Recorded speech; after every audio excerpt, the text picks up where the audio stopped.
Charles Brooks, 62, who died today in Windsor, Ontario, was serving his 11th consecutive term as president of UAW Chrysler Local 444 in Windsor. Known universally among his colleagues and acquaintances by his nickname Charlie, Brooks was elected as the local's first president when it was chartered in the late 1950s and was re-elected each term afterward.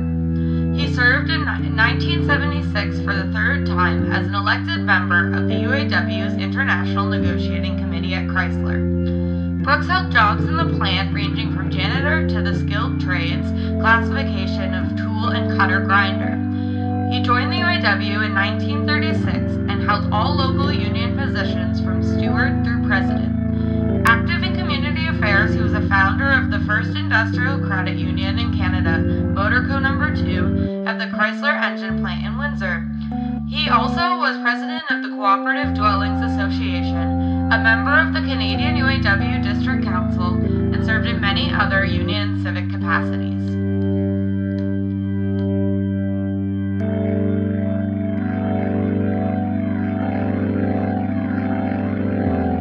Our father was a very special man, unique in his capacity to give of himself to you, his beloved family, his union, and his community. When you suffered, he listened. When he suffered, it was in silence. Always the defender of the downtrodden, Dad welcomed the challenges of a world that often defies understanding. His faith was in you who are here, proud of your memories of him, and lived in dignity unashamed, without apology, profound yet simple. He was a prince amongst men. He touched everyone, including the elderly, the black, the dispossessed, with humility and compassion. His courage is already legendary, as was his conviction to make this a world of peace and prosperity. He was more than a father, more than a friend, he was a great teacher. He must continue to apply his lessons of justice, of tolerance, responsibility, and of love in the pursuit of real brotherhood.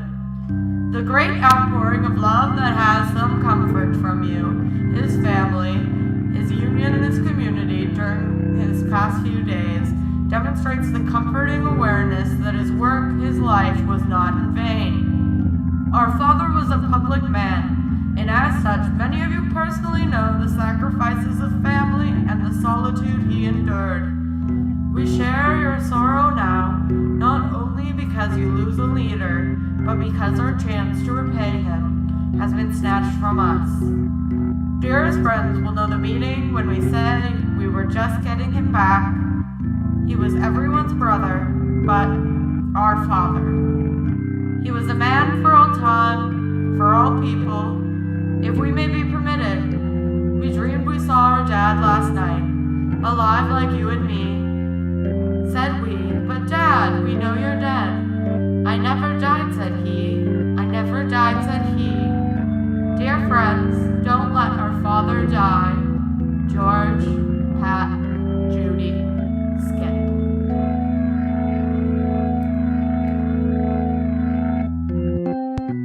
But perhaps even bigger is the fact that the officers of the striking union, Local 444 UAW, will be facing the labor pool early this summer.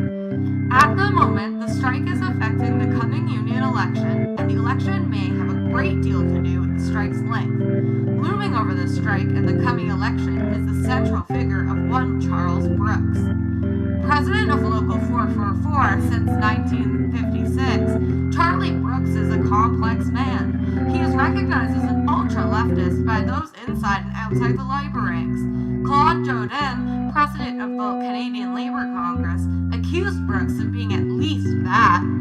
Whatever his politics, Brooks is an almost magnetic style of oratory in the old rabble-rouser school that can whip up a union meeting in a frenzy.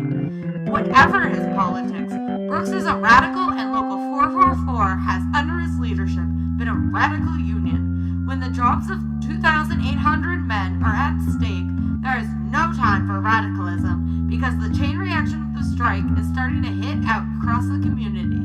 This strike, as all others, is one no one wanted. Its causes and implications may be many. If it goes beyond the point of no return, it would be a fair question just what kind of radicalism is going on. There would be one big winner in any long strike. Take a guess. The Chrysler strike must be settled, honorably and not dragged down to attain radical purposes. The rank and file could get far more than they bargained for.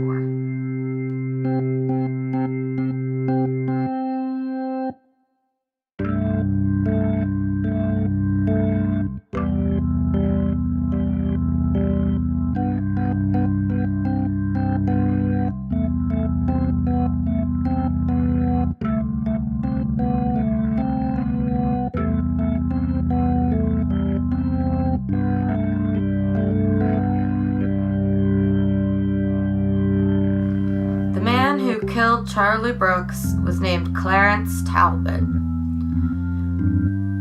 He was a disgruntled former employee of Chrysler who had been fired 3 times, an amateur boxer and father of 10. He was defended by civil rights lawyers Charles Roach and Michael Smith from Toronto, who argued that the root of his case was based in pressures from living in a world of racial tensions. Clarence Talbot died in 2003 in the boxing gym at the age of 63. Tragically, 2 of his sons were killed by gun violence 3 months apart in 2012, one in Calgary and one in London. Both were the acts of the same random gun violence that led their father to be imprisoned for 10 years on an insanity plea.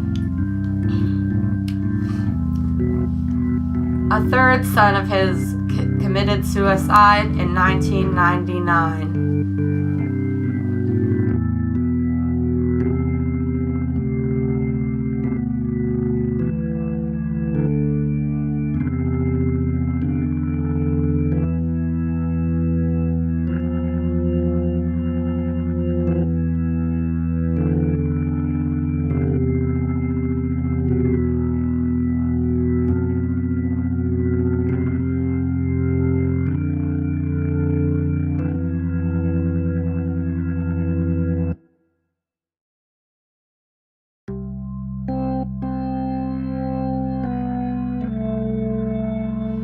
May you live, Charlie Brooks, may your spirit live in me.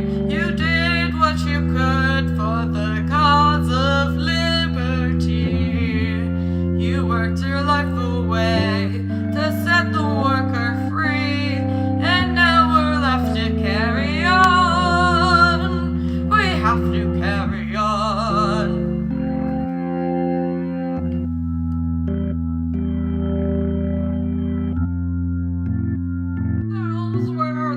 Days of piss and vinegar, we had so much to win. We had so much to fight for, it had set our heads to spin. We had a lovely goal to go for and a lovely world to win. If they couldn't see it our way, we'd do the buggers in. Oh, we'd fight for a contract till every T was crossed. When the union triumphed and the company had lost, then we'd take our own president and fight the union boss.